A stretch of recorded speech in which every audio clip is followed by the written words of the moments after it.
እዚች ሀገራችን ኢትዮጵያ ላይ በተለያየ ጊዜ በተለያየ ወቅት የተለያየ የህዝብ ክፍል የተለያዩ ጉዳቶችን የተለያዩ ጠባሳዎች ላዩ ላይ እየደረሱበት አልፏል።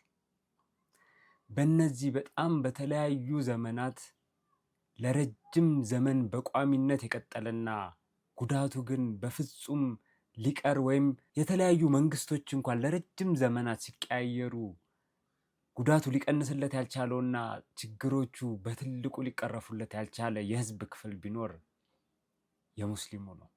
ዛሬ ይህ የሙስሊሙ ህብረተሰብ ክፍል ለምን መንግስታት ራሱ ቢቀያየሩም ጉዳቱ ለምን ሊቀንስ አልቻለም? መንግስት በተቀየረ ቁጥር የተለየ ህመም፣ የተለየ ቁስል እና አንዳንድ ደግሞ ቋሚ ለዘመናት ያልተቀረፉ በደሎች ከመንግስት መንግስት እየተቀባበሉ ለምን ሊያስቀጥሉበት ቻሉ የሚሉት ሀሳቦች ላይ ዛሬ የተወሰነ ቆይታ እናደርጋለን። በትላንትናው ዕለት በአዲስ አበባ ዩኒቨርሲቲ ሙስሊም ሴት ተማሪዎች ላይ ባለባበሳቸው ምክንያት እየደረሰባቸው ያለው በደልን አንስተን ለምንስ እስከ ዛሬ ሊቀረፉ አልቻሉም? አሁንስ የመቀረፍን ተስፋ እያሳዩ ያልሆነው ለምንድን ነው የሚሉት ነገሮች ላይ እናወራለን። አብራችሁን ቆዩ።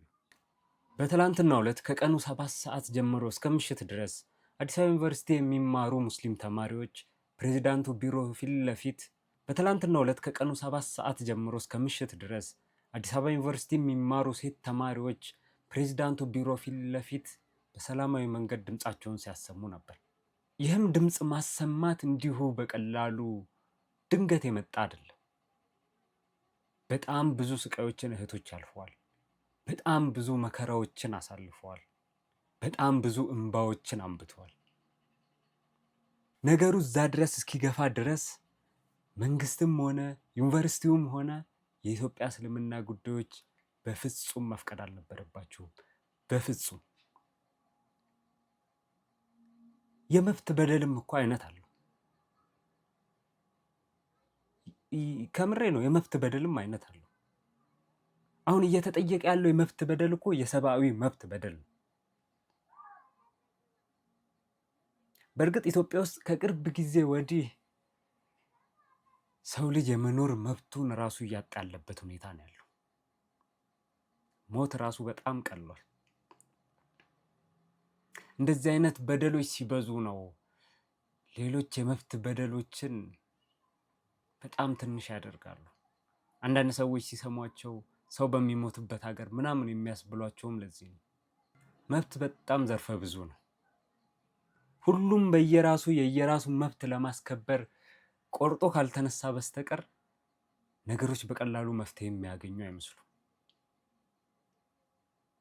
እነዛ ሁሉ የእህቶች እንባ እንዴት ተዘነጉ?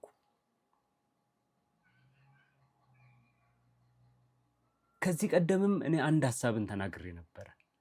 የጉንችሬ ሙስሊም ሴቶች ላይ በደረሰው በደል ሙስሊሙ ምንም አይነት ተግባራዊ እርምጃ ባለመውሰዱ የተነሳ ቀጣይ ብዙ በደሎችን ይዞ ይመጣል ብዬ ነበር። ነገሩን እኔ ስላልኩት አይደለም፣ ግልጽ ስለሆነ ነው። የሰው ልጅ የሆነ ቦታ ጋር የሚበደለው መብቱን እንደዛ እህቶች እያነቡ እንደዛ እያለቀሱ፣ በነገራችን ላይ አንዳንዴ ለአንዳንድ ነገሮች ስንል ዝም እንላለን እንጂ ምንም ነገሮችን እኮ የማናቆነን እኮ አይደለም፣ ወይም ሳንሰማቸው ቀርተን አይደለም። ያኔ የጉንችሬ እህቶች እንባችንን ይሰሙናል ብለው መጅሊሶች ጋር ሲሄዱ ኒቃብ ሱና ነው አውልቃችሁ ተማሩ ብሏቸው የነበረ ሼክ እንዳለም እኮ እናውቃለን ነበር።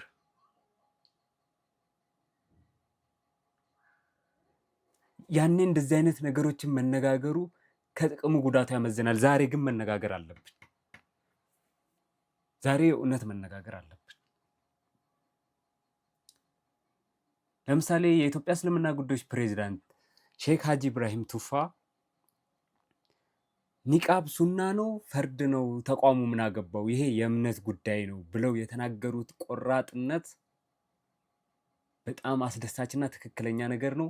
ተቋሙም በዛ አቋም ነው መሄድ ያለበት። ተቋሙ በዛ አቋም ነው መሄድ ያለበት ማለት እዛ ተቋሙ ስር የሚሰሩ ሰዎች እዛ ተቋሙ ስር የሚሰሩ ሼኮች ድንገት ብድግ ብለው ታዳጊ ተማሪዎች ላይ እንደዚህ አይነት ጭንቅላታቸው የሚነካ ነገር እነሱ እምነቴም ብለው ተቋም ያስከብርልኛል ብለው የመጡበት ቦታ እንደዚህ ሞራላቸው የሚነካ ነገር ሊናገራቸው አይገባም። የተናገራቸውም ሼክ እርምጃ ሊወሰድበት ይገባ ነበር።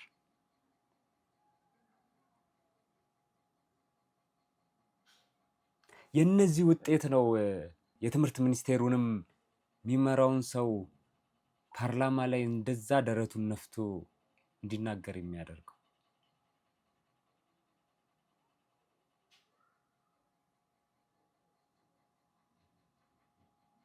እነዛ እንባዎች እንዴት ይረሳሉ? እነዛ ስቃዮች እንዴት ዝም ይባላሉ? ያኔ ጠንከር ያለ እርምጃ ተወስዶ ቢሆን ኖሮ እውነት ዛሬ ላይ እንደዚህ እናይ ነበር?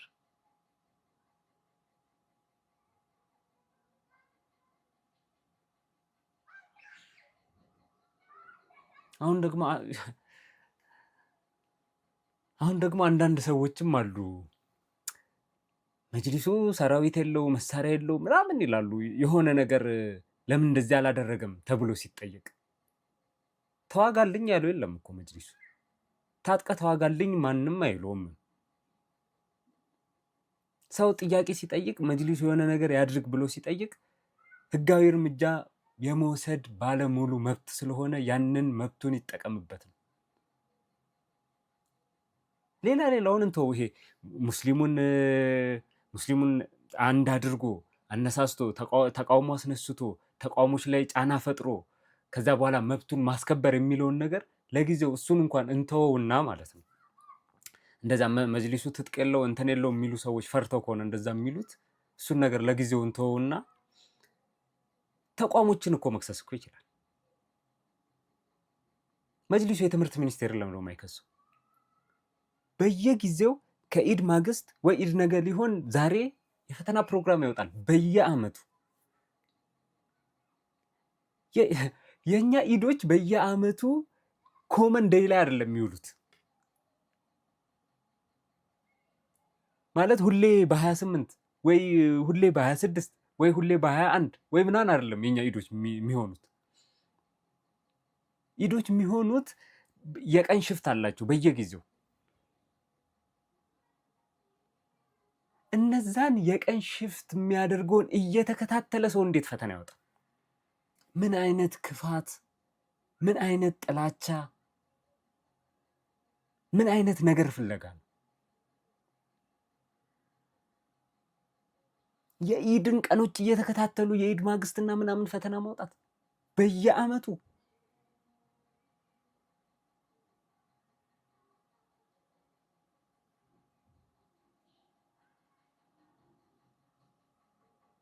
እንዴት አዲስ አበባ ዩኒቨርሲቲን የሚያክል ተቋም የሚመራ ሰው እኔ ስገባ ግቢ ውስጥ አያችኋለሁ፣ ስለዚህ ሙስሊሞች እየተከለከሉ አይደለም ብሎ ሀሳብ ይሰጣል። በነገራችን ላይ የዩኒቨርሲቲው መሪ በዛ ሀሳቡ ራሱን ያስበላል። ሰው ልጅ የሚመራውን ተቋም ያን ያክል ሳያውቀው ነው የሚመራው ማለት ነው።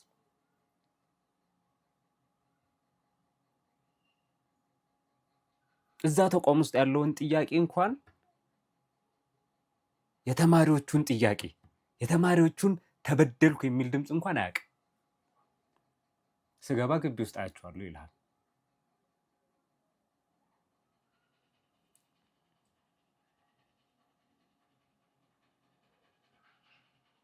ታዲያ አሁን ትላንት ያ ሁላ ሙስሊም እዛ የቆመለት ያለምንም በደል ነው። ከዛ እነሱ አቡበከር መተው ከተመካከረ በኋላ በጊዜያዊነት ይግቡ ብሎ የወሰነው በጊዜያዊነት ድጋሜ ውይይት እስኪካሄድ ያ ማለት ምን ማለት ነው? ምንም ክልከላ ከሌለ እኮ መች ተከለከሉ ነበር ማለት የነበረበት እዛ ሚዲያ ላይ ወጥቶ እንዳወራው።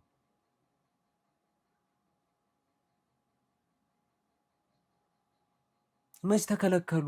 አልተከለከሉም እኮ እኔ እኮ አያቸው ነበር እኮ። ማን የከለከላቸው ብሎ የከለከለው ሰው ላይ እርምጃ ነበር መውሰድ የነበረበት በደል ከሌለ።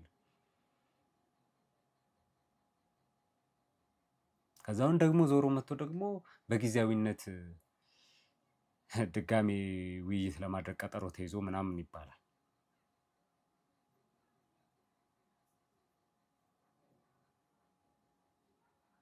እኔ አንዳንዴ ምን እንደሚፈልግ ራሱ አይገባኝም። ኢትዮጵያ ውስጥ ሙስሊሙ በሰላም ለምን ቁጭ አለ ነው?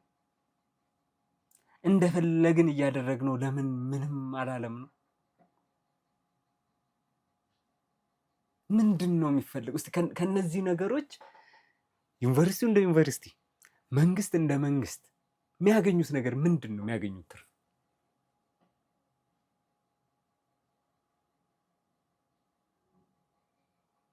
ያልተማሩ ሙስሊሞችን ማፍራት እኮ ለሀገር እኮ አይጠቅምም።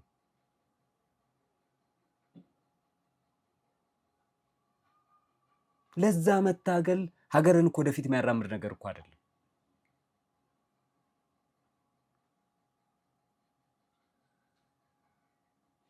የሰውን መብት መክፈፍ እኮ ፖለቲካ እኮ ሊሆን እኮ አይችልም።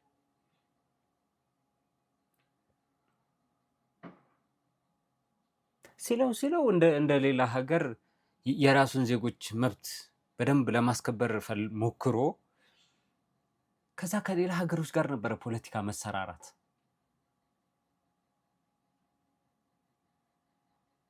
ሲለው መሆን የነበረበት ይሄ ነው። የኢትዮጵያ ሙስሊሞችም የኢትዮጵያ እስልምና ጉዳዮችን መጠየቅ አለብን ብዬ የማስበው ጥያቄ ትምህርት ሚኒስቴር ለምን እንደማይከሰው፣ አዲስ አበባ ዩኒቨርሲቲ ለምን እንደማይከሰው፣ ጉንችሬ አካባቢ እነዛ ሙስሊም ተማሪዎች እንደዛ ከትምህርት ገበታ ያፈናቀሉ አመራሮችን ለምን እንደማይከሳቸው ነው መጠየቅ ያለብን። ላስታውሳችሁ፣ በጣም ኢትዮጵያ ውስጥ ትልቅ ተቃውሞን ያስነሳ ከጫፍ እስከ ጫፍ ሙስሊሞችን ያነቃነቀ የመጀመሪያው ሊያስብል በሚችል መልኩ ይሄ በአዲሱ መንግስት ስር የመጀመሪያው ሊያስብል በሚችል መልኩ በአዲሱ መንግስት ተፈጽሟል እያልኩኝ አይደለም፣ ግን አዲሱ መንግስት ስልጣን ከያዘ በኋላ የመጀመሪያው ትልቅ በደል ሙስሊሞች ላይ ደርሷል ሊያስብል በሚችል መልኩ ኢትዮጵያን ከጫፍ እስከ ጫፍ ያነቃነቀ ተቃውሞን ያስነሳው የሞጣ መስጂድ ቃጠሎ ነበር አይደል? እንደዛ የቪዲዮ ማስረጃዎች ኖረው እንደዛ ቃጠሎ አደባባይ ላይ ጨፍረው አንድ ሰው አልታሰረም። እስኪ ማን ታስሮ ማን የሆነ ያክል ዓመት ተፈረደበት በዛ ወንጀሉ? እስኪ ማን?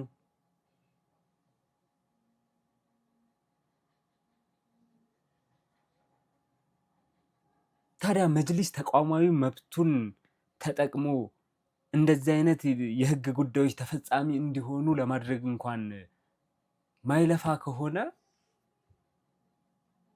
መሳሪያ የለው እንትን የለው የሚል ክርክር እኮ እዚህ ጋር እኮ አስፈላጊ እኮ አይደለም። ስለ ሂጃብ እኮ ነው እያወራን ያለነው እኮ ዛሬ። ስለ ሰላት እኮ ነው እያወራን እኮ ያለነው ዛሬ።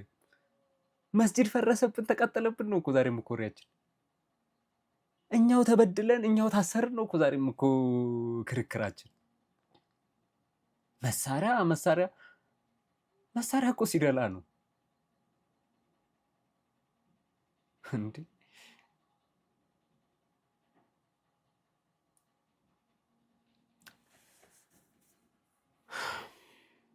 እኔ አሁንም እንደ አንድ ሙስሊም ግለሰብ የኢትዮጵያ እስልምና ጉዳዮች የትምህርት ሚኒስቴርንም ሆነ አዲስ አበባ ዩኒቨርሲቲን ወይም ሌሎች ትምህርት ቤቶችን ሙስሊም ተማሪዎች ላይ ለሚያደርሱት በደል ሕግ ፊት እንዲጠይቅ እፈልጋለሁ። ይህ እኔ እንደ አንድ ሙስሊም ያለኝ ግለሰባዊ ጥያቄ ነው። አሁን ደግሞ ነገሩን ወደ ኢትዮጵያ እናምጣው እስኪ። ኢትዮጵያ ውስጥ በመንግስት ስር ያሉ ተቋሞች በሙስሊሞች ጉዳይ ማያገባቸው ለምንድን ነው?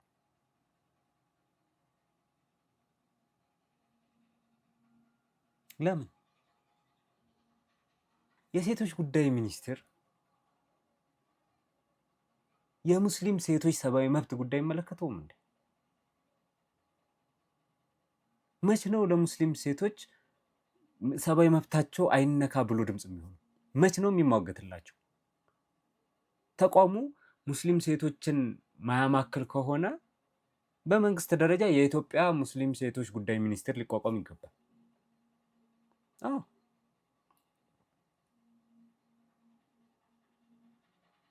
ምክንያቱም ያኛው የኢትዮጵያ ሙስሊም ሴቶችን እየወከለ አይደለማ። የእነሱ በደል ደንተው አይደለም። ድምፅ ሲሆኑ አይተናናቅም፣ ሲታገሉ አይተናናቅም፣ ጉዳያቸው ሲሆን አይተናናቅም። የሴቶች ጉዳይ ሚኒስቴር ብቻ አይደለም፣ ሌሎች በጣም የተለያዩ ተቋሞች የሰብአዊ መብቶችና ተያያዥ ጉዳዮች የሚመለከታቸው ተቋሞች አሉ። የኢትዮጵያ ሙስሊሞች ጉዳይ ሲሆን ተቋሞቹ ይኑሩ ድምፃቸው ይኑር አይኑር ሰምተናቸውም አናውቅም።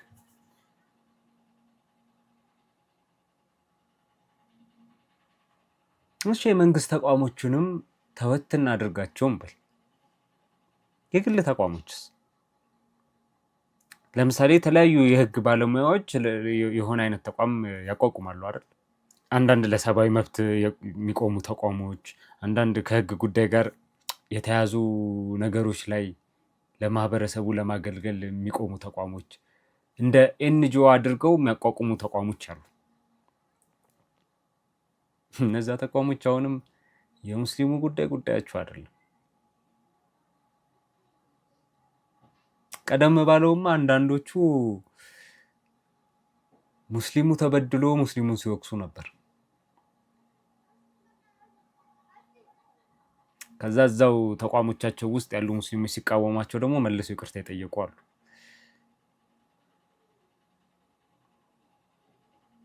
እና ኢትዮጵያ ውስጥ ያሉ ተመሳሳይ ተቋሞች የሙስሊሙ ጉዳይ እንዲህ ጉዳያቸው የማይሆነው ለምንድን ነው?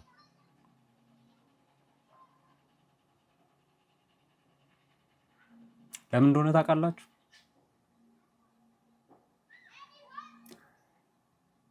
እኛ የገፉንን ስንገፋ አንታይም። አንድ ተቋም የሆነ አይነት ኢፍጣር ካዘጋጀልን በቃ ደስታችን ወደር የለውም። ወይ ደግሞ የሆነ የጎዳና ኢፍጣሩን ፖስት ከፖስተልን የሆነ ተቋም በቃ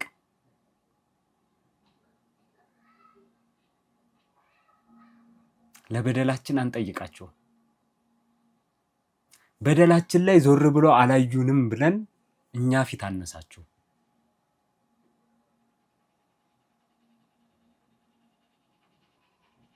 እንደዛም እየሆነ አብረናቸው ነው።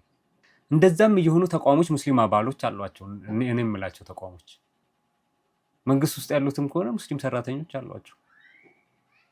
ለምን ኖሩ እያልኩኝ አይደለም። እነዛን ሰራተኞች ለዛ ለምን ሰሩ እያልኩኝ አይደለም። እዛ ቦታ ጋር ሲሰሩ ግን የሆነ ኢምፓክት ሊኖራቸው ይገባል። የሆነ ተጽዕኖ ማሳደር አለባቸው።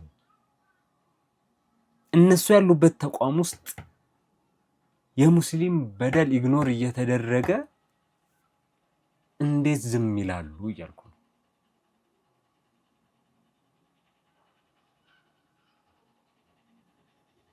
እኛ ላይ ለመጫወት የሚሞክሩበት መንገድ በጣም ነው የሚያናደው። በነገራችሁ ላይ ለምሳሌ የትምህርት ሚኒስቴሩ መሪ ዶክተር ብርሃኑ ነጋ አለ አይደል? እንደዛ በጣም ተደጋጋሚ የሙስሊሞችን መብት የሚጨፈልቁ ነገሮችን ሲናገር ሲያደርግ ይቆይና መቶን እኮ አያቴ ነው ምን ነው ሙስሊም ነኝ ሲል የነበረው እንዴ! እንኳን ቤተሰቡ እሱ ራሱ ሙስሊም ለምን አይሆንም? የእሱ ሃይማኖት አይደለም እኮ የኛ ጉዳያችን። በሱ መሪነት ስር የሚበደሉ ሙስሊሞች ነው ጉዳያችን። ወይ በሱ ንግግር ኢንሰልት የሚደረጉ ወይ አቋሚ እንደዚህ ነው ብሎ የሙስሊሞችን መብት የማያከብር አቋም ማንጸባረቁ ነው ችግራችን እንጂ እሱ ራሱ ሙስሊም ቢሆንና ያንን አቋም ቢያንጸባርቅ አይ ሙስሊም ነው ምናምን ብለን ምን ተወው ይመስላል።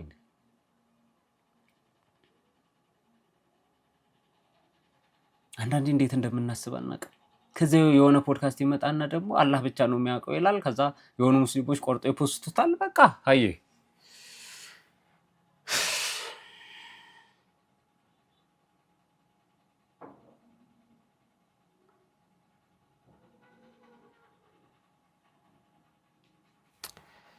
ትልቅ የመብት በደሎች እያሉብን ትንሽ ቃሎች ሊያታልሉን አይገባም። ትልቅ ሸክም እያለብን እንደ ሙስሊም በጣም ብዙ ሸክም ነው ኢትዮጵያ ውስጥ ያለብን፣ በጣም ብዙ። እነዛ በሙሉ ያልተከበሩ መብቶች አሉብን። ከዛ ሲቀጥል ደግሞ ሀገራዊ ኃላፊነትም አለብን። እነዛን ሁሉ ሸክሞች ይዘን እንዴት በቃላት እንዴት እንጆይ እናደርጋለን?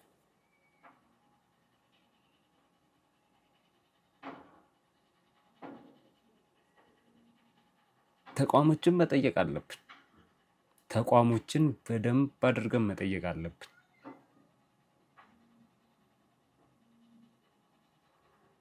መጅሊስ መጠየቅ ካልቻለ ማለት ነው እንጂ መጠየቅ የነበረበት መጅሊስ ነው። አቋማችሁን አሳውቁኝ ብሎ መጠየቅ ነበረበት።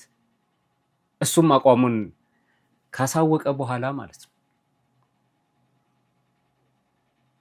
በዩኒቨርሲቲ በተለያዩ ትምህርት ቤቶች ያሉ ሂጃብ ጅልባብ ኒቃብ ለባሽ እህቶቻችን ጉዳይ ላይ መጅሊስ የኔ አቋም ይሄ ነው ብሎ ያኔ ክቡር ሻጂ ኢብራሂም ቱፋ እንደተናገሩት በዛ አቋም ላይ የጸና ከሆነ የመጅሊስ አቋም ተቋሞችን አቋማችሁን አሳውቁኝ ማለት አለበት።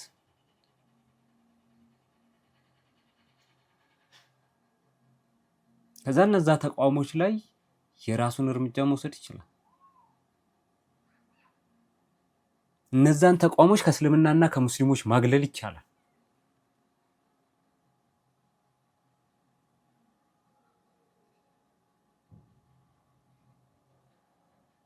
እርምጃ መውሰድ ማለት የሆነ እንደዚህ አይነት ነገር ግዴታ ይሄ መሆን አለበት እያልኩኝ አይደለም። እዛ ተቋም ውስጥ ያሉ ሰዎች በጣም ከኔ የተሻሉ ሰዎች ናቸው። ብዙ አይነት ሀሳብ ይኖራቸዋል፣ ብዙ የተሻለ እቅድ ይኖራቸዋል። ግን የሚታይ እንደዚህ አይነት እርምጃዎችን መውሰድ አለባቸው።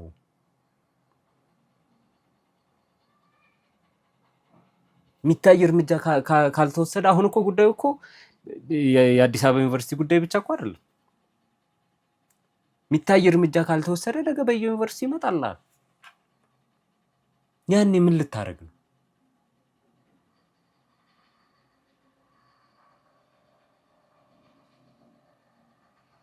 ዛሬ ላይ ግን የሆነ እርምጃ እየተወሰደ ነገሩን እነሱ የበለጠ ካከረሩት እኛም ማክረር እንችላለን። ይቻላል።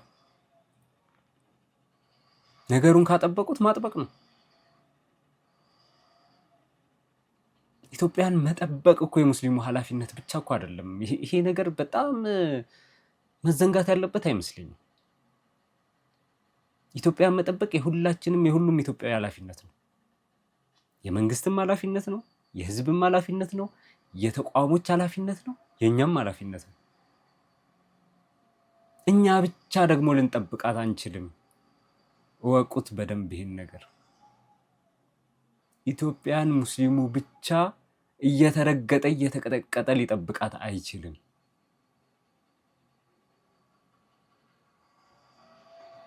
በቃን ምንል ሰዎች አለን።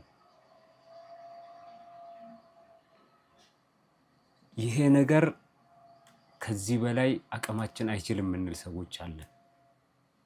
የዩኒቨርሲቲው የትላንትናው የተቃውሞ ራሱ የበቃን ድምፅ አንድ አካል ነው። የኢትዮጵያ እስልምና ጉዳዮችም ይህን ነገር በደንብ ትኩረት ስጡት። መንግስትም በደንብ ትኩረት ይስጠው። በቃን ያለ ሰው ምንም ይቅርብኝ ያለ ሰው ከዛ ሰው ጋር መታገል ከባድ ነው። በቃን ጋር ሳንደርስ ግን በሚታዩ እርምጃዎች የኢትዮጵያ እስልምና ጉዳዮችም ሆነ መንግስት ወይም የተለያዩ መንግስት ተቋሞች በሚታዩ እርምጃዎች የኢትዮጵያ ሙስሊሞችን መብት ለማስከበር ሲንቀሳቀሱ ልናይ ይገባል። ካልሆነ ዝም ስለተባለ ብዙሃኑ ዝም ስላለ ውስጡ አልቆሰለም ማለት አይደለም። ቆስሎ ቁስሉ ይፈነዳል።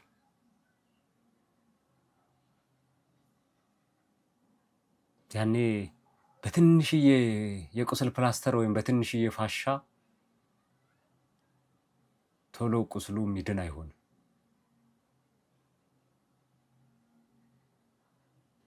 ይታወቅ ብቻ የኢትዮጵያ እስልምና ጉዳይ ትልልቅ ሼኮች፣ ኡስታዞች በጣም ነው የምንወዳችሁ፣ በጣም ነው የምናከብራችሁ። ግን ነገሮች በዚህ ከቀጠሉ የማትሰሙበት ጊዜ እንዳይመጣ ሰጋለሁ። እንዳልኩት ቁስሉ በጣም ቆስሎ ህዝቡ ውስጥ ከፈነዳ በኋላ እንደዚህ ላደርግ ነው እንደዚህ ሊሆን ነው ቢባል አትታመኑም፣ አትሰሙም። ይሄኔ ስጋት ነው። ነገሮች በዚህ ከቀጠሉ ወደዛ የሚሄዳቸው ነገር የሚቀር አይመስልም። ምክንያቱም በእነዚህ የተወሰኑ ዓመታት ውስጥ የተፈጠሩ ነገሮች በጣም ተራ ነገሮች አይደሉም። ከነሞጣ የመስጂድ ቃጠሎ ጀምራችሁ ጎንደር ላይ የተደረገው የሙስሊሞች ጥቃት፣ ሸገር ላይ የፈረሱት መስጂዶች መዓት እና የፈረሱበት መንገድ ራሱ በጣም ከባድ ቁስል ነው። በዛ መስጂድ ፈረሳ የተነሳ ሸሂድ የሆኑ ወንድሞቻችን ጉዳይ ገዳዮቻቸው እንኳን ያልተጠየቁበት ማለት ነው። ድምፅ ስላሰሙ የተመቱ ወንድሞቻችን ጉዳይ ማለት ነው።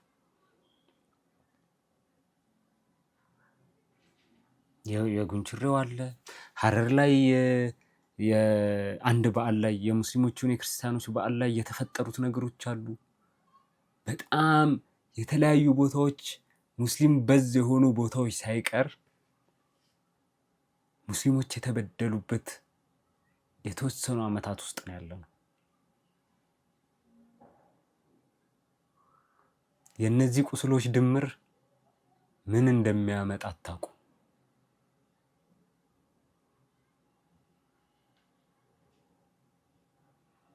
ግድ የላችሁም። ተግባራዊ እርምጃ የምትወስዱበትን መንገድ ፈልጉ። ነገሮች መስመር ከመሳታቸው በፊት ህጋዊና ፍትሃዊ በሆነ መልኩ የሙስሊሞችን መብት አስከብሩ።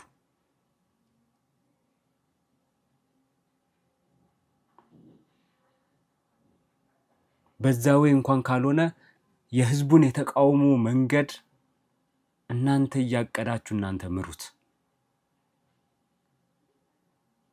ቢያንስ ነገሮችን መስመር ከመሳት የምትታደጉት በዛ መንገድ ነው።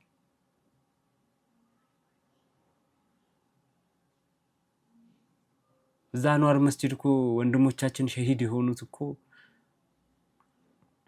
ነገሩን በተግባራዊ እርምጃ መልኩ በሚታይ መልኩ እየሰጣችሁን ስላልነበረ የህዝቡ ቁስል ፈንድቶ ነው። ምንም ነገር በዚህ አይነት መልኩ የሚቀጥል ከሆነ ሰዎች ሰብሰብ እያሉ የሆነ አይነት የራሳቸውን እርምጃ ለመውሰድ ማይሞክሩበት ምክንያት የለም።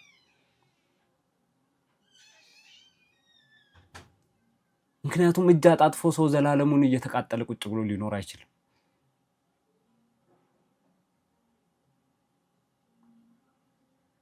ግዴላችሁም መስመር ከመሳቱ በፊት ስርዓት ባለው መልኩ ህጋዊ በሆነ መልኩ እና ተቋሙ እንደ ተቋም ትልቅ ተቋም ነው፣ በተሰጣችሁ መብት ተጠቅማችሁ የሙስሊሞችን መብት አስከብሩ። በዛ መልኩ ማልሳካ ካለ ህዝቡን የትግል መንገዱን ቀይሳችሁ ምሩት።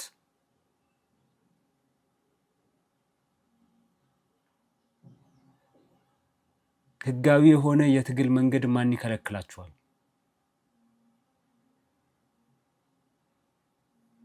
ገና ለገና እንደዚህ ይሆናል እየተባለ እየተፈራ እስከ መቼ ነው የሚኖረው? ግድ የላችሁም እባካችሁን። እናከብራችኋለን፣ እንወዳችኋለን። እኛ ጋር ትልቅ ቦታ ነው ያላችሁ። የምንሰማችሁን ወቅት ተጠቀሙበት። በቃን ከዚህ በኋላ አንሰማችሁም የምንልበት ጊዜ ከመምጣቱ በፊት የምንሰማችሁን ጊዜ ተጠቀሙበት።